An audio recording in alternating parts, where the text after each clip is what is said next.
be. How many people with teeth like that are there? Now roughly 4,000 worldwide as far as we can discover. Hello everyone and welcome back to my channel, where I cover vampires, werewolves, and other supernatural creatures. Today we're looking at a movie from 2001 called The Breed. There's another film from 2006 that is also called The Breed, but I think that one's about mutant dogs or something. The Breed from 2001 is directed by Michael Oblowitz and follows a detective named Steve Grant. His partner is killed by some kind of creature, and this sends him down a rabbit hole that unveils the existence of a vampire society. He even teams up with a detective from the vampires named Aaron Gray, played by Adrian Paul. I think this movie is kind of a hidden gem. I enjoyed it a lot more than I expected considering the reviews. I always try to see the best in movies, and I think there's a lot to appreciate in this one. It's a detective, murder mystery, vampire movie set in an alternate reality. In this video we're going to look at the vampire species from The Breed, how their society has survived in the shadows, and a rogue vampire that's now trying to expose the vampire race to humanity. Before we get into The Breed, this video is sponsored by Magic Spoon. I've been wanting to work with Magic Spoon for a while because I truly like their products. They offer low sugar, high protein cereal and snacks with no artificial ingredients. And the best part? They taste just like the cereals you remember as a kid. As a YouTuber, I'm always busy and staying up way too late, and sometimes a bowl of cereal just hits the spot. But the ones I used to eat have so much sugar it feels like I might as well just eat a bowl of ice cream. That's where Magic Spoon comes in. Magic Spoon cereal contains 13 to 14 grams of protein, 0 sugar, and 4 to 5 grams of net carbs in each serving. The treats have 11 to 12 grams of protein, only 1 gram of sugar, and 1 to 2 grams of net carbs. This means I can eat 3 bowls of cereal at 2 AM almost guilt-free. I like all the flavors, but my favorites are definitely the fruity cereal and the marshmallow snack bars. The peanut butter chocolate flavors are also great, and they smell so good. I want an air freshener of this snack bar. One other thing I really like about the snack bars is they're crispy and airy, not super dense like some protein bars that feel like they're made of glue. Use my code Kogan or click the link in the description to try Magic Spoon cereal or treats today and get $5 off. You can also find Magic Spoon on Amazon or in your nearest grocery store. Magic Spoon is so confident in their product, it's backed with a 100% happiness guarantee online. So if you don't like it for any reason, they'll refund your money, no questions asked. So click the link in the description and go to magicspoon.com/Kogan or scan the QR code on the screen for $5 off. Thanks so much to Magic Spoon for sponsoring the video. The movie begins with us following Detective Steve Grant and his partner Phil. This movie is set in a kind of alternate reality, like Fallout. It's still mostly the same world, but certain things are different. Cars and other electronics have that weird, old but supposed to be futuristic feel like BioShock, or certain episodes of The Twilight Zone. Agent Steve Grant and his partner Phil are currently investigating a string of mysterious murders. They are following a lead that has brought them to a rough part of town. They find the stolen van that they were looking for, but it's empty. There's a hobolo on the street, so they grill him for answers. For fuck's sakes, man, take a shower. Look like a fucking hobolo.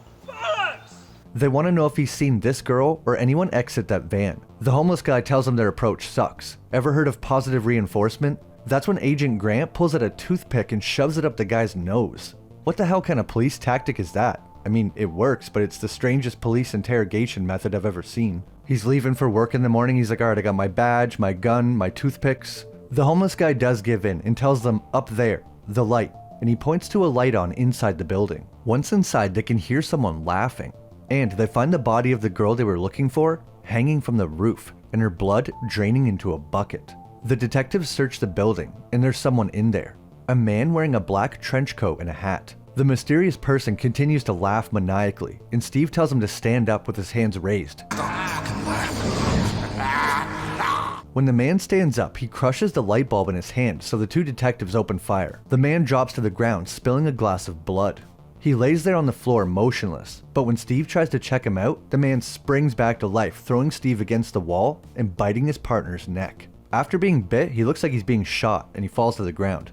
The man in the trench coat grabs Steve and throws him out the window. Luckily, he lands in a pile of garbage and not the concrete, or he'd probably be dead. Whoever this person is, he's extremely strong. While laying in the dumpster, Steve sees the man, or creature, leave through the window and climb up the wall, kinda like Vlad from Bram Stoker's Dracula. The next day, or possibly a few days later, Steve is sitting at home thinking about what happened while having a drink. He's clearly still a little freaked out by what he's seen. He arrives at the NSA because someone wants to speak with him. We really get the feeling that the government in this alternate future is extremely totalitarian. In the building, there's constant propaganda being played through the loudspeakers, saying things like, "The open hand cannot grasp discipline.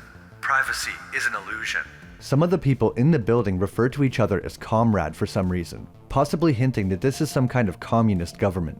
Someone comes down to speak with Agent Grant. The woman says that the Capitol saw his report, and Steve admits that he was expecting to get pulled in after what happened. No, you weren't expecting this. Agent Grant is led further into the building and introduced to Arthur Kelman, director of the National Security Agency, NSA. He's also introduced to some others, including Aaron Gray. Agent Grant knows that his report must sound insane, but the director cuts him off and says, "We believe you. Perhaps we should show him the videotape." They put in a videotape that shows a man, but with sharp fangs. Agent Grant is excited because he thinks they've caught the guy who killed his partner, but they tell Steve that's not the man he fought. Grant is confused. How many other people could have teeth like that? The director says, roughly 4,000 worldwide, as far as we can discover. On the TV, there's footage of a man that looks quite frail, easily lifting a truck with one arm. Obviously, this guy's a vampire, and they are extremely strong. The director explains that they are a genetic offshoot of humanity, an evolutionary mutation. Their lifespan is measured in hundreds of years. They are incredibly strong, and any non-fatal wound regenerates in seconds. Most importantly, they need blood to survive. Holy, so we're getting the full vampire rundown right from the start. One thing I noticed right away is that he said their life is measured in hundreds of years. However, he did not say they're immortal. That means it's possible they do age, just extremely slowly. I found it interesting that this movie took a biological approach to vampires rather than a supernatural curse. That most likely means things like crosses and holy water will have no effect, similar to Underworld. Dr. Bathory arrives to go over the body they found. Bathory is a reoccurring name in vampire media. It can be traced back to a woman named Elizabeth Bathory from the early 17th century. She apparently killed hundreds of young women and bathed in their blood. She was also the inspiration for the villain from the movie Stay Alive, which I covered a while ago. Dr. Bathory describes the wounds on the body that was found hanging from the ceiling. One thing all the victims have had in common so far is that they've had their throats ripped out and drained of blood. The director continues talking about the vampires. He says their reflexes and movements are so much faster than ours. They exist in an uncanny world. They can blend in like an ordinary human unless they choose not to. Agent Grant can't believe what he's hearing. Vampires? The director corrects him. They're a cell mutation of the human species, a different kind of breed. Agent Grant wants to know how to kill them, but the director says, "We don't. They're not hostile. They revealed themselves to us voluntarily last year." Of course, Agent Grant disagrees with that after seeing his partner's throat get ripped out. According to Aaron Gray, the vampire that killed Phil was a renegade, a deviant. "We don't feed on human blood. We've developed a synthetic substitute." Agent Grant says, "Promise you did not just say, 'we.'" Then he gets a little nervous. "You haven't told him." Hold it, Grant. So the NSA is working with the vampires, and they want Steve to work with Aaron directly to capture this rogue vampire. Of course, he's a little reluctant after what happened to his partner, but the director assures him Aaron wants to catch this guy just as bad as he does. The director wants this relationship between humans and vampires to work. He says, "Vampires are immune to virtually all human diseases, and that's only a start.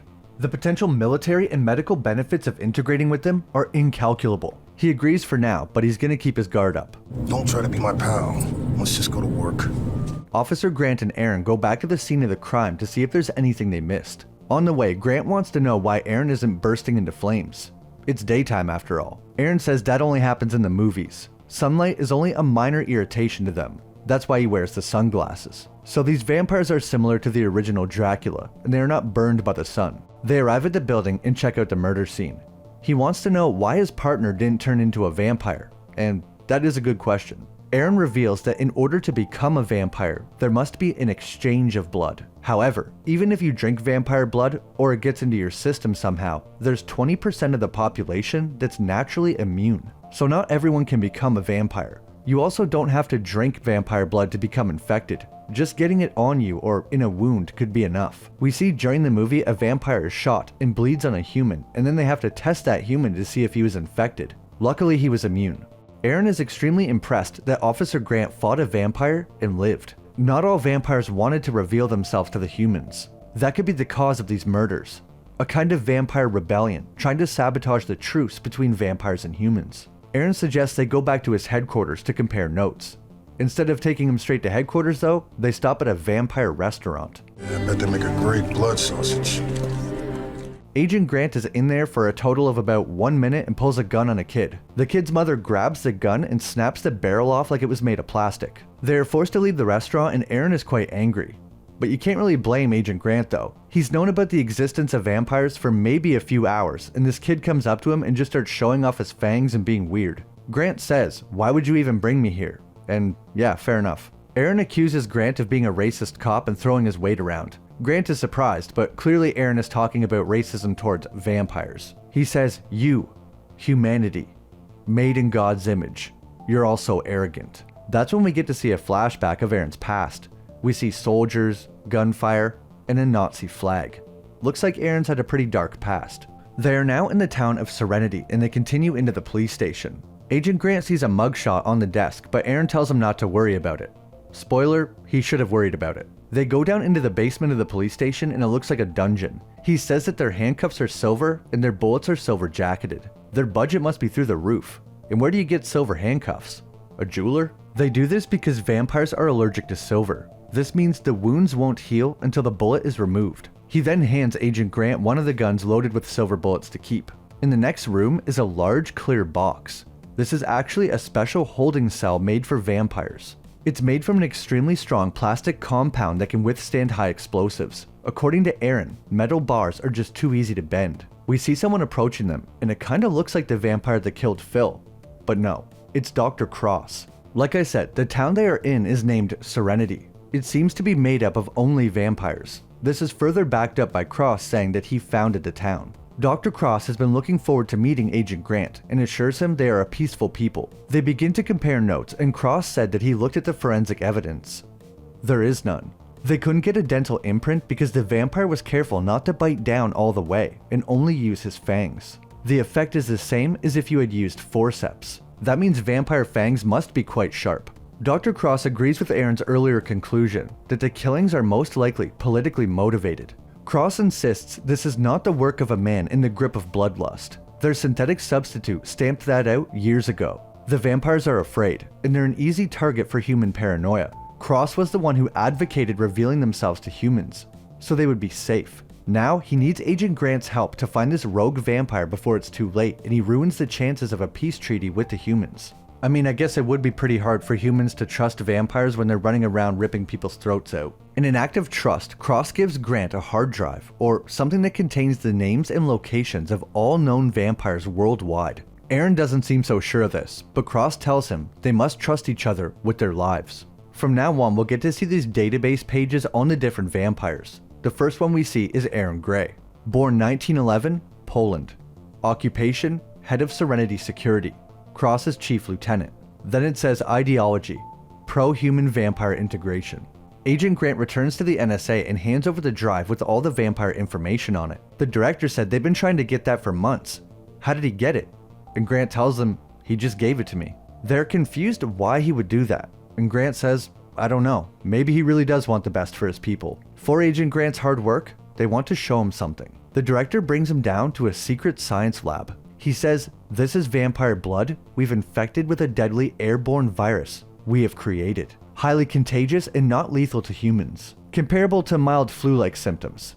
The vampires, on the other hand, will experience something like Ebola. If you didn't know, that basically makes you bleed to death through your eyes, ears, nose, mouth, and anywhere else blood can come from. So, not good. This is the NSA's backup plan. If they deem the vampires are too dangerous, they can kill them all at once with this airborne virus. Kind of like the airborne virus from Blade Trinity, that can go worldwide and kill all vampires. I wonder if that's where they got that idea. Grant and Aaron are then called to the murder scene of a university student. Turns out the building is owned by a psychiatrist named Graf Orlock. His appointment book is missing, so they don't know if the girl is a patient or not. Apparently the police were already trying to locate Orlock, but he's been missing for 3 days. When inspecting the girl's body, Aaron smells sewage. These vampires do have enhanced smell, hearing, and sight. After Aaron says he smells sewage, the officer says, well, there is a drain in the basement of the building, but if the killer got in that way, he must be an Olympic acrobat or something. Or maybe a vampire. We now see the database info for Graf Orlock. Born 1856, Vienna. Occupation, psychiatrist and Cross's lieutenant. Ideology, pro-human vampire integration. So I guess he's a good guy. Aaron even states that Orlock is one of Cross's biggest supporters. It wouldn't make any sense if he was the murderer. They look around the basement to see if there's any clues, and Agent Grant finds a book burning in the furnace. Right after finding the book in the fire, Grant discovers another body with the throat ripped out in the basement. He yells at Aaron to come take a look, but then he's attacked. It's the man in the trench coat that killed his partner. Grant chases after the vampire while Aaron tries to grab the book out of the fire. Aaron reaches his arm into the fire as slow as possible. He gets the book out and his arm is extremely burnt, but it heals in only a few seconds, just like the director said. Agent Grant chases the vampire, but he's too fast and climbs up the wall and out of the sewer. They did get the book though, and it's Orlok's missing appointment book. He had many appointments still scheduled, so it doesn't look like he was planning on running away. In fact, he has an appointment today with someone, Lucy Westerra. I have to say I do like the use of the famous vampire names so far. We now see the vampire database page for Lucy, letting us know she's a vampire. It says she was born in the year 1255 in Shanghai. That makes her the oldest vampire we've seen so far, 746 years old. That is, if the movie takes place in 2001. So even though these vampires are not truly immortal, they can live for an extremely long time, possibly thousands of years. Also, just for clarification, because I see this argument all the time, invincible means you cannot be killed. Immortal usually refers to someone who does not age, but can still be killed. So, invincible, you can't die. Immortal, you don't age. At least that's the case 99% of the time when it comes to vampires. They go to visit this Lucy Westerra. She lives in a giant mansion with a pet panther, or jaguar, I'm not 100% sure. I'm a vampire expert, not a big cat expert. When they enter the mansion, Lucy is giving some of her blood to her pet, so animals can become vampires too, not just humans. They want to know if Lucy has any information on Orlok, but she says no. She hasn't talked to him since their last appointment. Agent Grant shows Lucy something they found in Orlok's building, and it's from some kind of after-hours club. Agent Grant wants to go there to talk to the owner and wants to bring Lucy to possibly help them get some more answers. Before leaving, we get to see the vampire database page for the club owner, Boudreaux. Date, 1740, Paris. Occupation, nightclub owner. Ideology, sadomasochist, opportunist. They arrive at the club and with Lucy's help, they're allowed inside. I'm gonna have to barely show this or do a lot of black bars because there's a lot of half-naked people in this club. I do appreciate they included the necessary vampire club scene though. That's gotta be on the checklist for a cool vampire movie for sure. Nothing will ever beat Club Blood though. Lucy leads them into the basement to talk to the owner. At first he sounds all scary and vampire-like. You tamper with forces far beyond your... But then Lucy tells them to drop the Anne Rice routine. They're not in the mood. The costume, the accent gets me all the ass I can handle. Okay, that's kind of funny. The owner of the club claims he does work with Orlok, but he has no idea where he is. That's when Aaron sees someone in the back room. It's West, the guy in the mugshot on Aaron's desk. Keeping secrets from your partner, Aaron. Aaron explains that West is the main opposition to Cross. He leads a group of vampires that is against the integration of humans and vampires. He looks like a villain from The Matrix or Spy Kids, but I'm not complaining. At least he has a unique look. He says that war between the races is inevitable. He also mentions how humanity has enslaved many different races in the past, including the Jewish, and he looks right at Aaron when he says that. On his vampire database sheet, it says his name is West Vladimir de Torquemada. Under date, he's the only person that has two, 1483 Barcelona and 1917 Leningrad. So I have no idea how old this guy is. Occupation is arms smuggler / militant revolutionary. Ideology, anti-human vampire coexistence. So not only does he not want to integrate, he wants to kill all humans. He should team up with Crypto. Man, whatever happened to destroying all humans? That's a good game. In the middle of their conversation, Graf Orlok finally shows himself, then immediately runs away. Agent Grant chases down West while Aaron chases Orlok. Orlok doesn't make it far though. He crashes his car and somehow gets his head cut off. He did manage to hit Aaron with the car though. He stands up and snaps all of his bones back into place like nothing happened. Agent Grant is chasing West and he's constantly messing with him and laughing maniacally.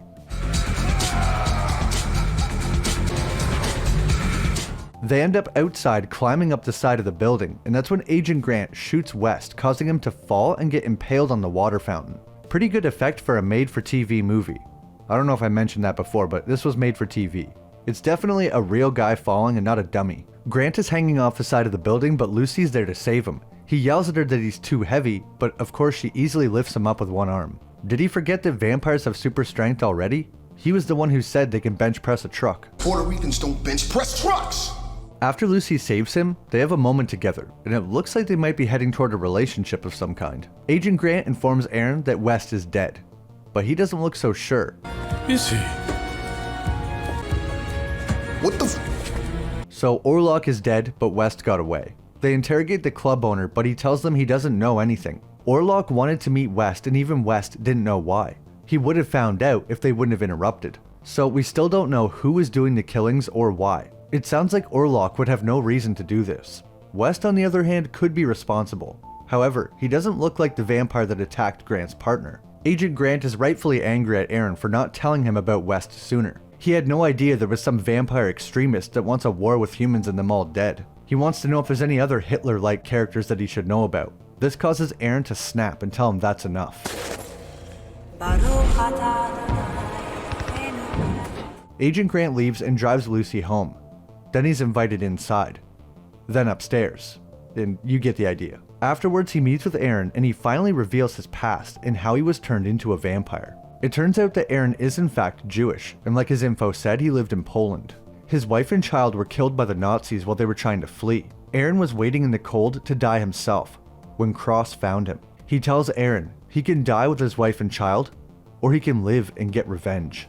Cross bites Aaron's neck and then must have gave him some of his blood. Like Aaron said before, to become a vampire it requires an exchange of blood. After being turned, Aaron found the German soldiers in a bar. His daughter's body was frozen to the ground and they were singing. He enters the bar and the soldiers somehow know he's Jewish and point a gun at him. Aaron grabs the first soldier by the head and crushes his skull with his bare hands. The other soldiers pull out their guns and shoot him, but it does nothing. Some try and reload while others run away. Aaron kills them all. He let the bloodlust take over him and realized what he had become. Eventually, he got himself under control and has been working with Cross ever since. I actually really like Aaron's backstory, and they work it into the movie in a good enough way. We see here in the bar that Aaron is able to drink alcohol, so vampires are most likely able to consume human drink and food. It just doesn't provide them any sustenance. Aaron says that Graf Orlok was one of Cross's lieutenants. The other is Dean Fusco. They need to find him and get some answers. He might know what Orlok was up to. Aaron is also becoming suspicious. Everywhere they go, someone has the answers they're looking for, as if they're being led around. That book was thrown into the fire knowing Aaron could grab it. He's worried they're being led on a wild goose chase. Agent Grant is at Lucy's mansion again, and the two are becoming quite close. He mentions that they're looking for Dean Fusco, and Lucy knows that he's always wanted to be an actor, but never made it. His sister used to own a theater near here. We get to see the database info for Dean. Born 1915 in Hoboken. Under occupation, it says Cross is lieutenant, but under ideology, where it would normally say for or against human integration, his just says existentialist, loner. He also seems to be raving mad, but that's not in the database. It is me! Dean is acting kinda crazy, but then pulls a gun on Agent Grant. Luckily, Aaron was there to jump in. First, they want to know who Dean's hiding from in this old theater. Is it West? Dean says it goes much deeper than West. You wouldn't believe who's involved in this. Apparently, Orlok became very afraid out of nowhere and contacted West for a meeting. Orlok also told Dean their lives were in danger and they need to leave as quickly as possible. That was the last time he heard from him. Aaron then informs him that Orlok is dead. They are confused why Orlok would want a meeting with West if he was scared. But maybe it wasn't West that he was afraid of. Dean knows there's some kind of shipment coming in tomorrow. Probably weapons. Aaron says there's no way West could pull this off on his own. So who's helping him? Dean says, someone I thought I knew. Lucy Westerra. Agent Grant is angry and accuses Dean of lying, but Aaron says no. He would be able to tell if he was lying, but he's not. Agent Grant assumes that he has been tricked by Lucy. She wanted him investigating some wild goose chase while the shipment came in. He also remembers that she showed up to distract him while West got away. Aaron isn't so sure and thinks there might be more to the story, but Agent Grant is furious. Lucy had told Grant to go talk to Dean's sister all the way upstate, so they would have been running around wasting their time. It was Grant's idea to check the theater before they went there. She thought she would send me on a wild goose chase upstate. Aaron asks him not to report this to the NSA because they will assume the worst. Grant agrees not to tell them until they figure out what's going on. But then he just tells them anyway. It's supposed to be just Aaron and Grant going to the shipment, but the NSA plans on having a team of men there waiting. Then if it's confirmed weapons, they'll do what they need to do and take them out. Grant very specifically tells them not to do anything unless he says so though. He knows how trigger happy the NSA guys can be. Plus, they don't even know for sure what's going on. They go there and find a big deal going down. Agent Grant holds Lucy at gunpoint and says, "Do you think I'm stupid?" She tries to explain, saying she wanted to tell him but she couldn't risk it. That's when Aaron comes out and points the gun at Agent Grant. Grant thinks that Aaron is a part of it too, but Aaron says, "Don't be stupid. Look around. Dean lied to us. They're not smuggling weapons in. They're smuggling people out. Vampires. They're becoming so afraid due to the rising tensions that they're fleeing the city. So everything is not what it seems. Too bad the NSA doesn't care, so they send their guys in." This results in absolute chaos as the vampires begin to shoot back at the soldiers, creating an all-out firefight. Aaron is also mad now because he had no idea there were soldiers waiting. That's why he told Grant not to say anything in the first place, in case this exact thing happened. Aaron knew that if Lucy was working with West, there must have been a good reason. West is there too, and I like when he jumps backwards like 100 feet in the air while shooting. During the fight, a bunch of vampires are killed, but Grant does save that kid that he pointed a gun at earlier, so I guess they're even now. Aaron tries to get West to tell his men to cease fire, but he won't. He doesn't want the treaty to happen, so this is probably exactly what he was hoping for. While the two are fighting, West is shot multiple times by the soldiers and dies. Kind of a lame death for him, but okay. Aaron pulls a lot of Max Payne moves in this movie. Lucy is shot while trying to help some vampires escape, and that's the end of the firefight. Back at the vampire headquarters, Lucy has gone into a coma, and Aaron is extremely pissed off at Agent Grant. Dr. Cross says that Lucy is stable for now thanks to the blood transfusion from Aaron. Even though she's in a coma, Cross tells Grant not to worry. Their physiology is different from humans. When they are severely damaged, the body will go into a coma-like state in order to try and heal itself. According to him, she has about a 25% chance of surviving. He then says he has to get back to Serenity, because half of the vampires are going into hiding, and the other half are arming themselves. It's going to take a lot of work to clean up the mess that Agent Grant made.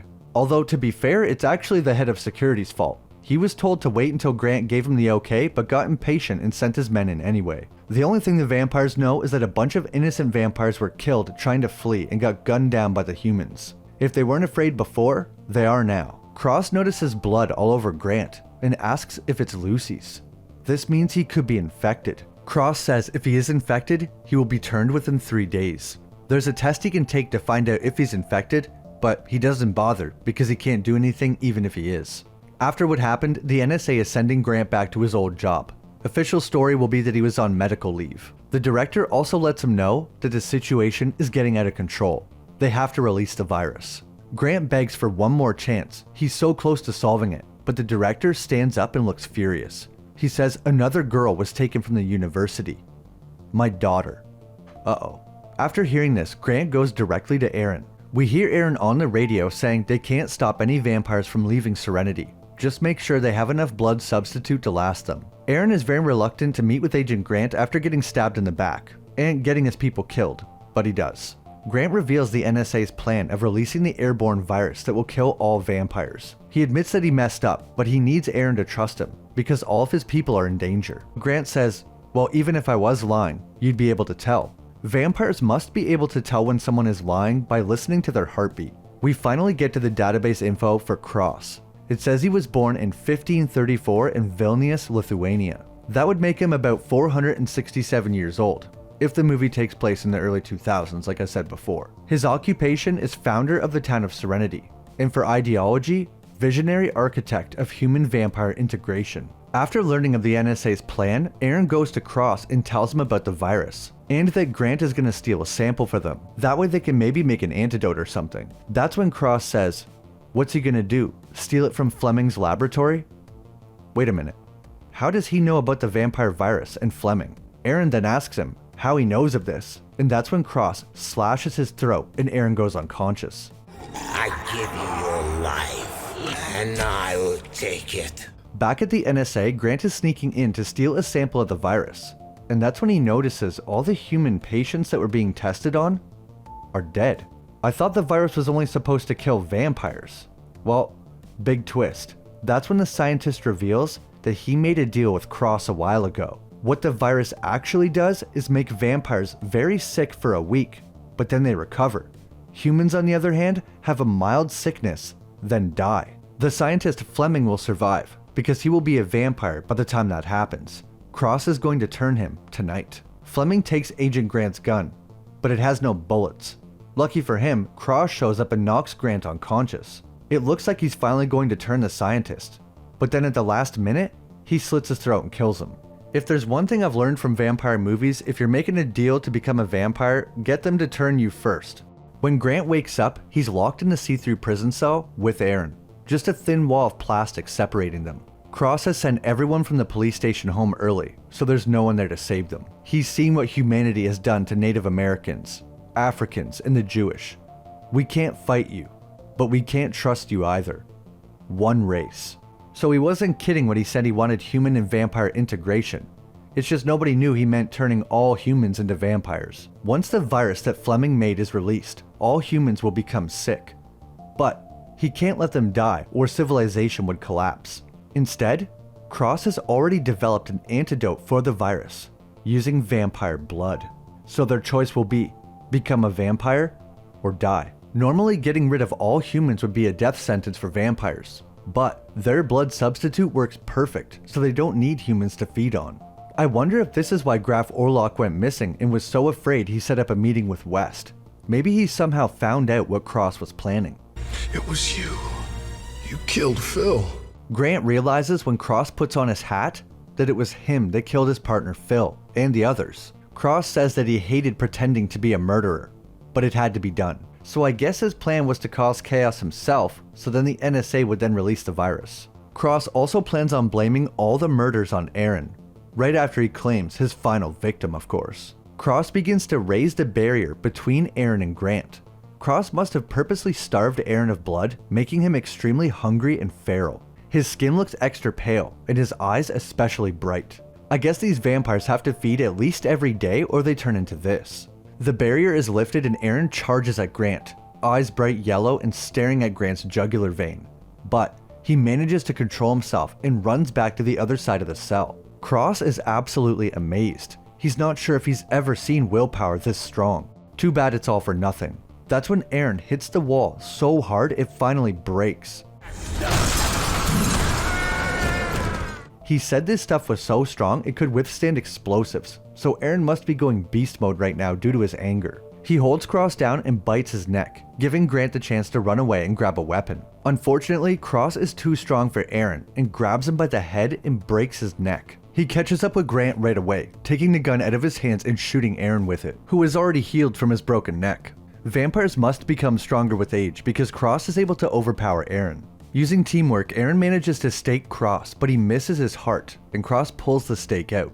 Or at least I think he missed his heart. Either that or you can't kill these vampires with a stake. Grant finds a grenade though, and knows just where to put it. He pulls the pin and shoves it into the hole where the stake was. Before Cross can get the grenade out, it explodes, killing him. Wait a minute, this reminds me of something.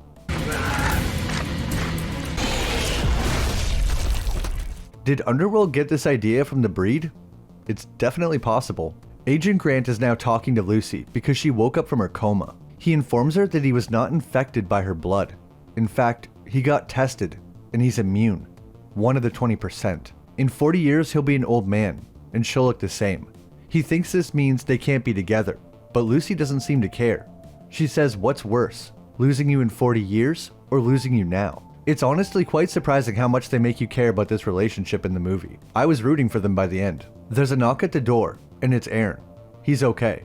He wasn't looking so good after the fight with Cross. He says they're wanted downtown. I like seeing that they're still working together at the end of the movie. I'm guessing that Aaron might be the leader of Serenity now. The movie ends with them walking out of the mansion and driving away. The music they used is kinda lame though, so I added my own. Walk through the valley of the shadow of death. I take a After Cross was killed, the director also managed to get his daughter back somehow. I'm sure it was with the help of Aaron. Speaking of Aaron, he is present at some kind of press event and the director thanks him. This must mean that vampires and humans are going to integrate since Aaron is in public. One last thing, I wanted to go over these vampires' strengths and abilities. First, they are turned by an exchange of blood. Then you will transform within 3 days. However, 20% of the population is immune. It's clearly stated that these vampires are a genetic anomaly, not a supernatural curse. That would explain why these vampires don't have any magic-like abilities. They don't have telepathy, they can't fly or shapeshift into any animals. Their abilities are limited to increased speed, super strength, and can jump very high. They are not resistant to damage, but their healing ability is very good.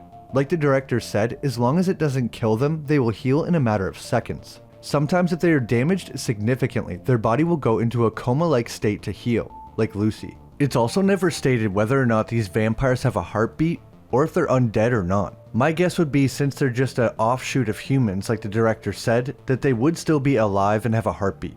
That one vampire in the restaurant said she had a son, so either they turned their son or more likely he was born a vampire. This means vampires must age, at least up to a certain point, or he'd be stuck as a baby forever. Vampires can most likely reproduce with each other and humans.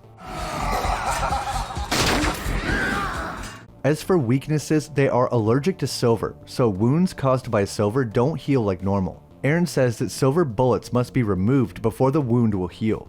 Other than silver, they don't seem to have any true weaknesses. They're not weak to crosses, garlic, holy water, or anything like that.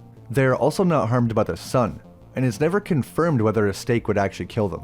Cross says this isn't the movies when Grant mentions a steak, and it doesn't kill him at the end of the movie. Although, like I said, I think they might have missed his heart. The best way to kill a vampire seems to be decapitation or overwhelming damage.